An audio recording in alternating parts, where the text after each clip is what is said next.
En un tranquilo pueblo agrícola llamado Yelwada, 200 cristianos fueron masacrados a sangre fría. Pero durante 48 largas horas, el líder de la nación más poblada de África no dijo nada, mientras los cuerpos yacían en tumbas improvisadas. El mundo observaba, y el silencio se transformaba en traición desde Roma hasta Ouagadougou. Las voces se alzaron antes de que hablara el propio presidente de Nigeria. Y cuando finalmente lo hizo, lo que siguió no fue un luto, sino un mitin político, pero lejos del ruido.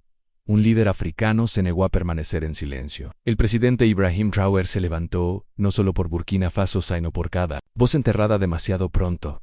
¿Por qué el mundo esperó? ¿Y quién se beneficia cuando se ignora el dolor de África? Todo comenzó antes del amanecer, cuando el aire aún estaba quieto, y el pueblo de Yelwada dormía en la inocencia. Entonces, llegó el fuego en primero un techo, luego otro, envueltos en llamas mientras las sombras barrían la comunidad agrícola, cuando el primer grito rompió el silencio. Ya era demasiado tarde. Pastores armados, moviéndose en silencio y con coordinación, desataron una masacre que dejaría 200 cristianos muertos antes del amanecer.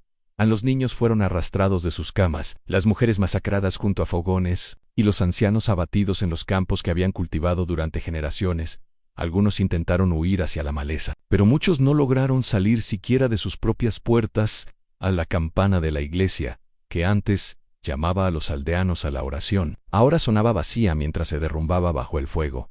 Los testigos aseguran que pidieron ayuda una y otra vez, pero no llegó ninguna fuerza de seguridad, ni al ejército, ni a la policía, ni siquiera a los grupos locales de vigilantes que alguna vez ofrecieron protección. Algunos dicen que los pastores actuaron con total impunidad, confiados en que no llegaría ayuda, que nadie vigilaba, que no habría justicia. A media mañana, el humo se elevaba sobre Yelwada, visible a kilómetros. El olor a grano quemado se mezclaba con la tierra empapada en sangre. Los sobrevivientes cavaron con las manos desnudas para enterrar a sus seres queridos. Sin ataúdes, sin derechos, solo desesperación. Pero quizá lo más aterrador fue lo que no ocurrió. No hubo alerta nacional, ni convoy gubernamental, ni palabras de condolencia, solo silencio. Y cuando regresó la noche y el viento sopló sobre una tierra recién bañada en dolor, una pregunta pesaba más que el humo.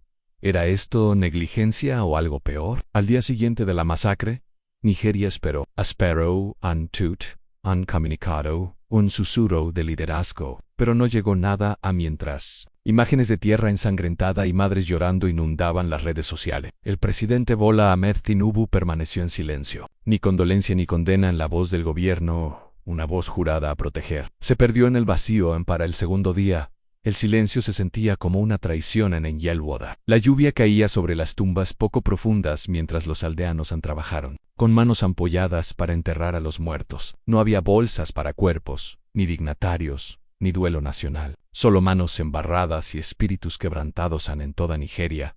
La juventud estalló en línea. Hashtags como Masacre Yelwada y ¿dónde está Tinubu? Se hicieron virales, mientras influencers, pastores y activistas exigían respuestas. Surgieron videos de huérfanos llorando bajo la lluvia, junto a las tumbas de sus padres. En una grabación se mostraba una Biblia empapada en sangre entre las ruinas de una capilla quemada. La ira no se debía solo a la masacre, sino al mensaje que enviaba el silencio en las comunidades cristianas, desde Plateau hasta Enuguse y Prigont, si sus vidas eran invisibles para quienes ostentan el poder. Un pastor preguntó, si hubieran matado a 200 musulmanes en una noche, ¿aún estaríamos esperando un comunicado? Fuera de Nigeria, las embajadas redactaban discretos memorandos internos, y los grupos de derechos humanos preparaban informes, pero dentro del país, una herida más profunda supuraba no solo de muerte sino de abandono. Algunos dicen que a Tinubu le aconsejaron esperar para evitar avivar tensiones. Otros aseguran que simplemente no le importó, pero a medida que pasaban las horas y el silencio se hacía más ensordecedor. Una verdad resonaba por toda la nación como una campana fúnebre. Cuando el gobierno aparta la mirada ante una masacre, ¿acaso se vuelve cómplice? Mientras el liderazgo nigeriano permanecía mudo, la primera voz de claridad moral no vino desde dentro, sino desde el otro lado del mar. 24 horas después de la masacre en Yelwada, el Papa León se plantó ante el mundo en la plaza de San Pedro. Sus palabras, cargadas de dolor y firmeza, atravesaron la niebla global de indiferencia. Cuando los inocentes son asesinados en sus hogares y la tierra bebe la sangre de los fieles, el silencio del liderazgo se vuelve cómplice. Del mal a la justicia debe surgir de las cenizas de Yelwada. Fue un raro y directo comentario sobre una crisis interna africana, y golpeó como un trueno.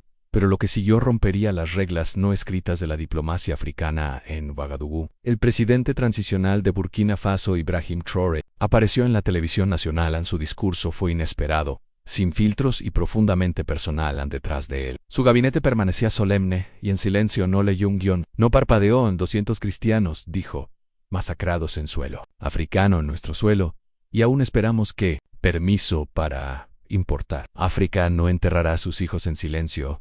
Su voz tembló, no por miedo, sino por furia, ni sus palabras encendieron un fuego. El mensaje du Traoré se propagó velozmente por la África francófona y anglófona. Los jóvenes compartieron clips en línea con la leyenda: tenemos un líder. En Sagal, en el Congo, en Nairobi, la declaración se convirtió en un grito de lucha. Mientras tanto, el silencio del gobierno nigeriano ya no parecía solo vergonzoso, sino también cobarde. En una rueda de prensa, un periodista preguntó a un funcionario nigeriano si el presidente Tinubu respondería. El portavoz esquivó la pregunta, pero el daño ya estaba hecho. Traoré había hablado primero y, al hacerlo, había redefinido las líneas del liderazgo africano. El continente escuchaba, y el silencio de Nigeria nunca había sido tan ensordecedor. Autor Serdaya. Mientras Nigeria aún esperaba que su presidente reconociera la masacre en Yalwada, la oposición se levantó, no en susurros, sino con fuego. Alhaji Atiku Abubakar, ex vicepresidente y candidato presidencial del Partido Democrático Popular, fue el primero de pie. Ante una prensa silenciosa en Abuja, dijo lo que muchos temían admitir: este silencio no es diplomacia, es negligencia criminal. Cuando un presidente no puede llorar a su propio pueblo, ¿qué queda de la república? La declaración sacudió a la élite política. Para un hombre conocido por su lenguaje cauteloso, esto fue una declaración de guerra, no solo contra la injusticia, sino contra la maquinaria de la indiferencia. Luego llegó Peter Obi, el candidato del Partido Laborista. Arribó a Makari sin anuncio, caminando por los caminos embarrados de Benua, sin cámaras ni convoy. Los locales observaban en silencio, atónito, mientras se arrodillaba junto a una fosa común y rezaba. Más tarde, en una vigilia con velas organizada por grupos juveniles, habló en voz baja pero con gravedad inconfundible. Esto es más que un fracaso de gobierno, dijo. Es el fracaso del alma y del Estado. Hemos permitido que la política devore nuestra humanidad. La multitud lloró. Incluso los sacerdotes locales dijeron no haber visto tanta solidaridad cruda en años. En línea, los videos se volvieron virales. Las declaraciones de Obi y Atiku contrastaban dolorosamente con la ausencia del presidente. Sus palabras no solo desafiaron al poder, llenaron un vacío moral. Aquella noche, una pregunta viral dominó el espacio digital: ¿cuántos deben morir antes de que el liderazgo comience? Dentro de Azushoki, el equipo presidencial se agitaba.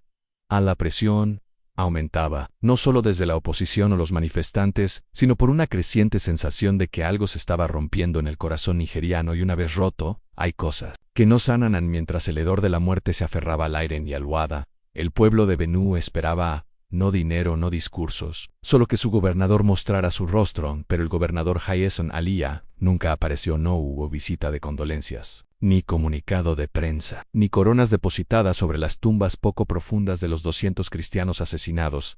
En cambio, se vio su convoy deslizarse por las calles bien iluminadas de Makati, rumbo a una cena de recaudación de fondos de alto perfil en un hotel de élite. Las cámaras lo captaron sonriendo, brindando con donantes del partido, vestido con un impecable agbada. Mientras tanto, su estado sangraba en silencio. Las imágenes se hicieron virales para los sobrevivientes de Yelwada. Esto fue más que una traición, fue abandono. Madres que perdieron a 3 hijos en una sola noche ahora miraban a su propio gobernador. Se daban festines mientras no tenían comida, ni agua potable ni protección. Un líder juvenil del condado de Guma grabó una nota de voz que se difundió como pólvora. A él no le importa si morimos. No somos votos para él, somos obstáculos. En la iglesia quemada, donde los aldeanos aún se reunían para llorar, un anciano levantó una foto del gobernador en la cena. Este hombre dijo con la voz temblorosa: fue ordenado sacerdote antes que político. ¿Dónde está su Dios ahora? En Makati estallaron protestas. Los carteles decían: Yelwada no es un accesorio de campaña y Benua sangra. Alias y da Feschinis. Incluso miembros del APC empezaron a distanciarse a puertas cerradas. Dentro del partido susurraban que se estaba convirtiendo en una carga, pero el gobernador permaneció desafiante, silencioso ante los medios y ausente en el terreno. Y cuando el crepúsculo volvió a Yalwada, una pregunta susurró entre los campos de yuca quemados: cuando un líder no puede enterrar a su pueblo, ¿quién queda para llorarlos? Detrás del silencio hubo un susurro, no desde Azor Rock, sino desde embajadas extranjeras en Abujan. Documentos de inteligencia filtrados, pasados por fuentes anónimas a medios africanos, revelaron una verdad escalofriante. En diplomáticos de Estados Unidos y la Unión Europea habían instado discretamente al liderazgo nigeriano a manejar la narrativa sobre la masacre de Yawada. Su objetivo, evitar avivar un conflicto sectario que pudiera desestabilizar una región ya volátil. En memorandos cifrados, las matanzas fueron denominadas un desafortunado conflicto rural. Las palabras masacre, ataques a cristianos y violencia religiosa fueron eliminadas de los cables diplomáticos oficiales. El susurro occidental no era solo silencio, era estrategia con próximos acuerdos petroleros, contratos, militares y alianzas regionales en juego. La estabilidad primaba sobre la verdad. El gobierno nigeriano, ya bajo presión, cedió ante el peso de la cautela internacional. Pero en Ouagadougou, la reacción fue furia. El presidente Ibrahim Traoré convocó a su gabinete a una sesión de emergencia nocturna. Lo que descubrieron fue aún más perturbador. Evidencias que sugerían que ciertas ONG financiadas por Occidente, operando cerca de las fronteras de Burkina Faso, tenían vínculos financieros indirectos con redes armadas de pastores Fani, algunas de las cuales se creía actuaban en todo África Occidental, incluyendo Benue.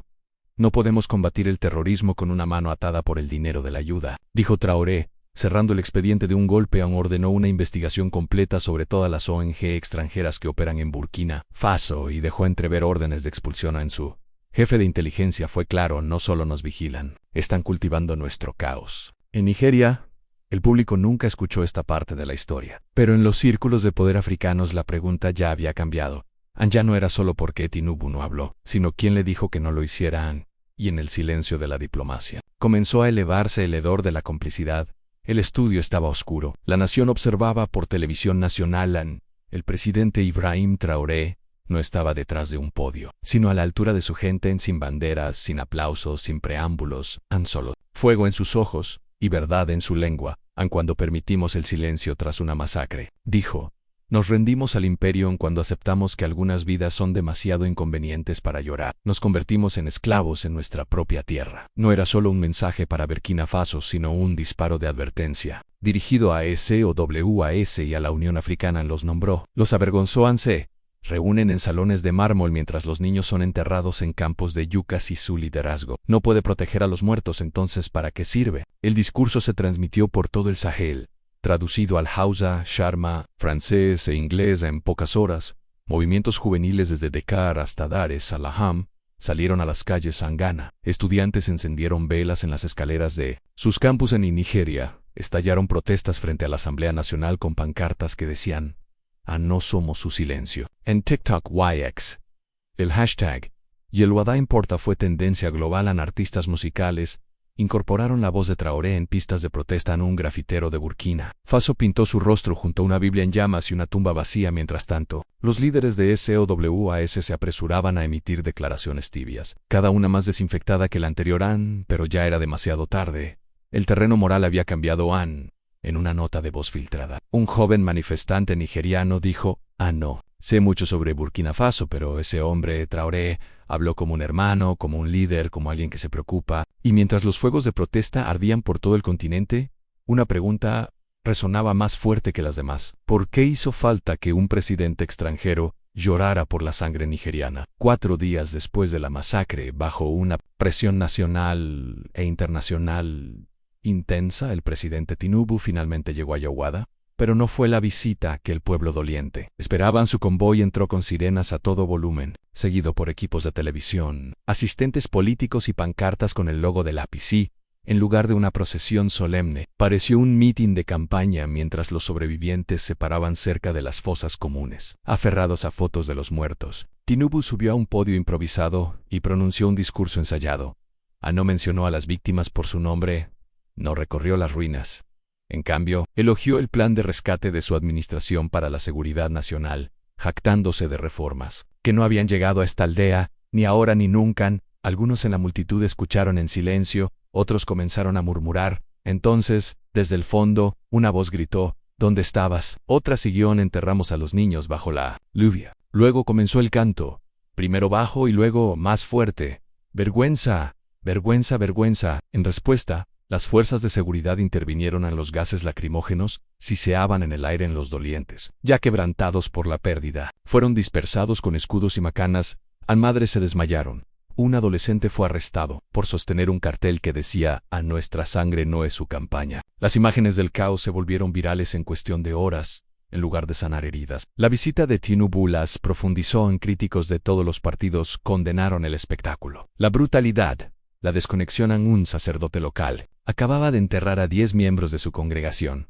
Susurró a un reportero no vino a llorar, vino a marcarlo. Y mientras el convoy presidencial se alejaba de las cenizas de Yelwada, una verdad persistía en el humo cuando el poder actúa el duelo. El pueblo recuerda a quienes nunca lloraron de verdad días después del caos en Yelwada Mayan tras África. Aún se tambaleaba entre el silencio y el espectáculo. El presidente Ibrahim Traoré volvió a actuar. Esta vez con palabras destinadas a perdurar en una carta abierta, dirigida a la Unión Africana fue entregada en mano a la sede de la UA, en Addis Abeba y fue inmediatamente clasificada. Pero en pocas horas se filtró una escrita en papel común.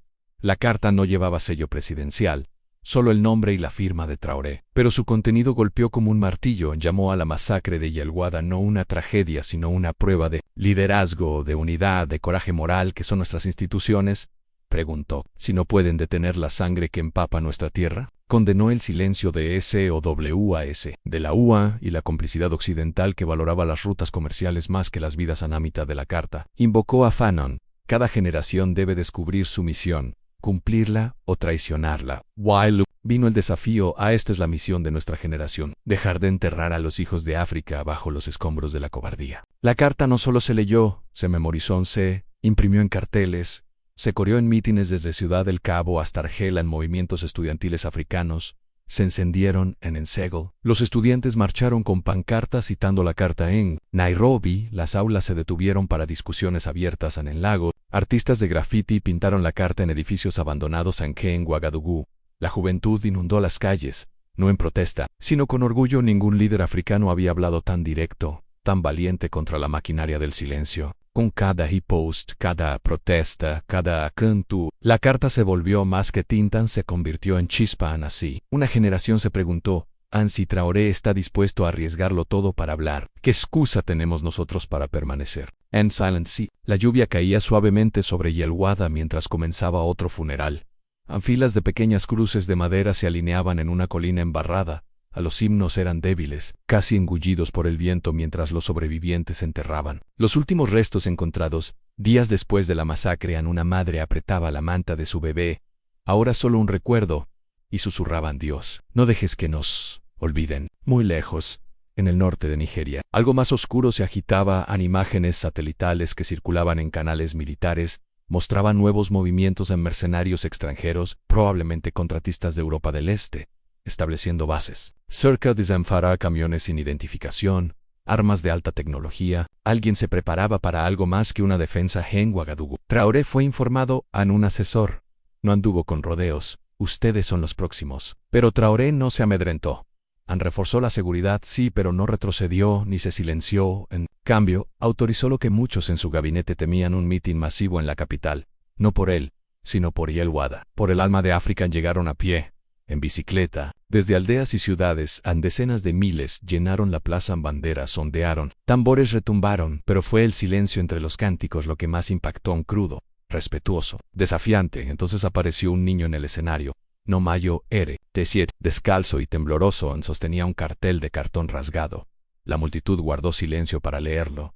No moriremos en silencio. Las cámaras destellaron a la imagen, dio la vuelta al mundo en minutos. De vuelta en Abuja, el presidente Tinubu vio las imágenes a puerta cerrada, sin palabra, solo ojos fijos en una revolución que no podía detener ni controlar. Y a lo largo de un continente marcado por la traición, un mensaje resonó más fuerte que el miedo: hay tumbas para los muertos. Pero ningún trono está seguro cuando los vivos despiertan. Si esta historia te conmovió, no solo pases de largo. Me gusta, suscríbete y comparte este video para que más personas puedan escuchar la verdad que otros quieren enterrar. Deja un comentario abajo y dime desde qué país nos ves. Tu voz importa, tu presencia importa.